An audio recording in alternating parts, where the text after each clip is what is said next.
Et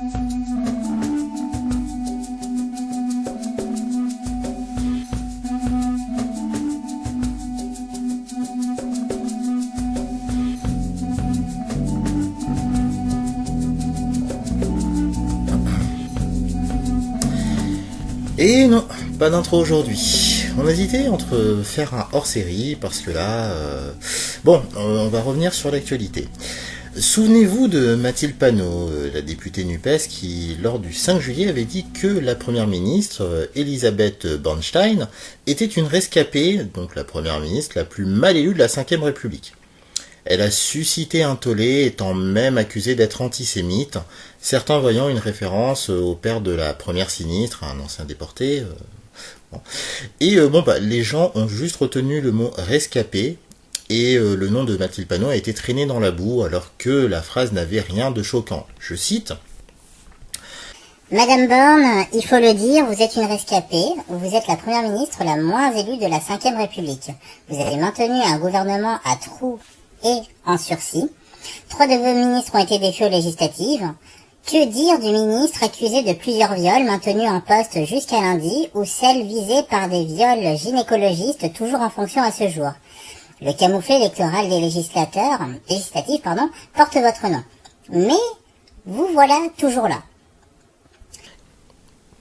Et même sur les plateaux télé, les chroniqueurs, pseudo-philosophes, ils sont allés de leurs commentaires pour l'enfoncer. Je pense entre autres à l'autre sous-merde de Raphaël Enthoven qui lui s'est empressé de l'assimiler à Jean-Marie Le Pen, lui prêtant une monstruosité délibérée. Tenez, regardez cette intervention d'Elisabeth Marséchou à ce sujet. Qualifiée de rescapée Elisabeth Borne, qui est fille de déportés, est-ce que c'est une erreur de Mathilde Panot ? Non, je veux dire, tout le monde comprend bien. Après, on sort un mot du contexte. Je pense que Mathilde ignorait même l'histoire familiale qui a été annoncée à la tribune hier par Elisabeth Borne. C'est pas le sujet. Donc c'est de l'ignorance. Ouais. Elle ignorait la biographie de... Elle est rescapée de quoi? Elle est rescapée du suffrage universel. Tout le monde l'a bien compris. Et il s'agit pas de... Mais alors c'est une maladresse par ignorance. Mais non, c'est même pas une maladresse. Rescapée du suffrage universel. Donc c'est un procès d'intention qu'on fait à Mathilde Panot. Mais non, mais attendez, lisez la totalité du paragraphe. Tout le monde qui est dans l'hémicycle comprend bien qu'elle est une rescapée du suffrage universel, tandis qu'il y a un certain nombre de ministres qui n'y ont pas échappé. Non, mais... Faites-nous la liste des mots qui sont interdits. Le choix des mots. Mais rescapé du suffrage universel. Rescapé, ça sonne, non? Du tout. Non, ça va. C'est un mot qui est autorisé qui existe dans le dictionnaire, qui est autorisé dans le vocabulaire. Pour vous, il n'est pas du tout connoté. Qui fait pas référence qu'à la Deuxième Guerre mondiale. On peut être rescapé de n'importe quelle catastrophe. Elle était rescapée d'une catastrophe électorale. Très bien. Mais quelques jours plus tard, un député de la majorité, Rémi Reberotte, de son vrai nom, lui s'est permis de faire un salut nazi dans l'hémicycle. Et donc, si sans surprise, sans camp à jouer l'autruche, les médias se sont montrés bien discrets à ce sujet. Mais où sont passés donc les Enthoven, Klarsfeld, Finkielkraut, BHL, Godladel, Jakubowicz et autres assos tels que le CRIF, l'ICRA ou l'UEJF? Non?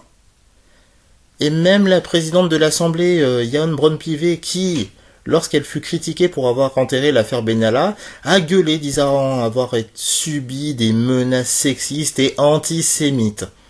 Là, on ne l'a pas du tout entendu condamner son collègue, qui lui s'est quand même permis un geste, rappelons-le. Et pire, récemment, le groupe LREM accuse les opposants de la France Insoumise d'être des antisémites. Voilà. Arme ultime pour décrédibiliser tout opposant. Alors, où veut-on en venir? C'est que toute leur indignation ne sont qu'hypocrisie totale pour s'attirer la sympathie en se victimisant sur le dos de gens qui ont réellement souffert. Et ça, on trouve ça dégoûtant. Autre exemple. Écoutez, vous voyez, la France s'autoproclame pays des droits de l'homme, mais regardez qui a été reçu à l'Élysée le 28 juillet.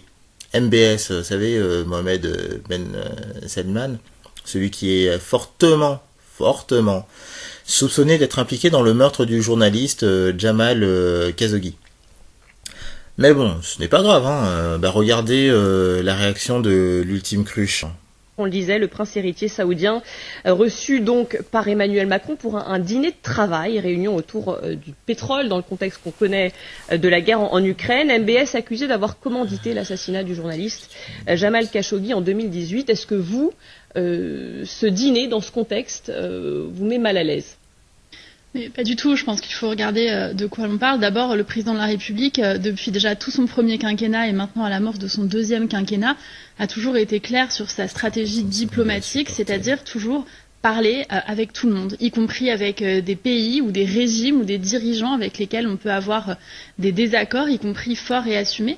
D'ailleurs, je sais qu'aucun sujet n'a été éludé, y compris celui des droits humains, et qui sont des sujets pour lesquels on avance dans un dialogue bilatéral. Ils ont parlé tous les deux des violations de droits humains, du cas Jamal Khashoggi également. Alors, je n'étais pas présente, donc je n'ai pas le détail des conversations, mais bien évidemment, le président de la République, et il le fait à chaque fois, évoque les questions de droits humains. Et je tiens à dire qu'en matière de diplomatie... Alors, bon, les Playmobil en marche justifient sa visite pour que la France puisse avoir du gaz, ne voulant plus se fournir au pays du méchant Vladimir, qui lui massacre le peuple de Zézé, qui lui a tout le loisir de poser pour le magazine Vogue et vendre les armes fournies par l'UE au marché noir. Mais n'est-ce pas Ben Saliman qui massacre le peuple du Yémen, non? On apprend que l'Union européenne veut se fournir du gaz auprès de l'Azerbaïdjan.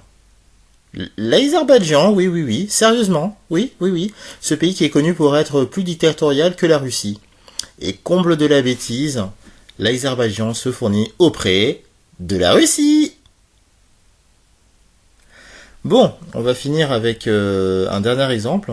On nous demande de faire des économies d'énergie, tout ça, que si on ne le fait pas, on est des mauvais citoyens et tout, mais ce serait indigne de notre part. Bon non, regardez plutôt. Nous ciblons en priorité en matière d'économie, d'énergie, l'action et les services de l'État, des ministères, des administrations centrales. Regardez cette image, elle est tout à fait étonnante dans la cour de l'Élysée, alors qu'on parle de la sobriété énergétique.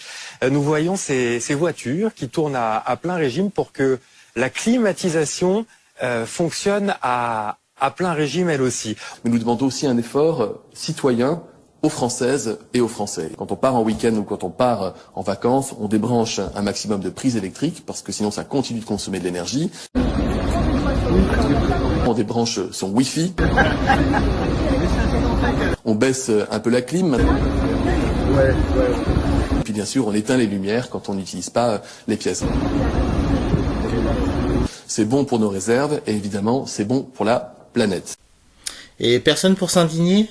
Vous attendez que les médias disent que c'est pas bien pour que vous vous mettiez à le dire? À aucun moment vous allez vous poser des questions?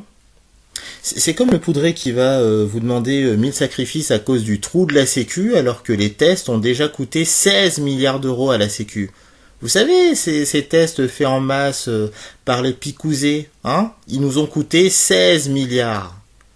Donc vous qui allez vous indigner de ceux qui ne veulent pas se sacrifier pour vos conneries, eh bien, regardez dans quelles conditions ces fameux tests sont créés. Mais bon, résumons. Poutine, méchant. Le découpeur de journalistes, gentil. La corruption en Afrique, pas bien. La corruption en Ukraine, bien. Laisser le Wi-Fi allumé, pas bien. Laisser les voitures des ministres allumées avec la clim à fond, bien. Voilà. Allez-vous continuer à vous laisser dicter comment passer et comment vivre par les médias, porte-vomi des pourritures qui nous gouvernent? Bon, si tout va bien selon vous, dans ce cas-là, continuez, mais ne venez pas vous plaindre après. Allez, à plus, dans le bus.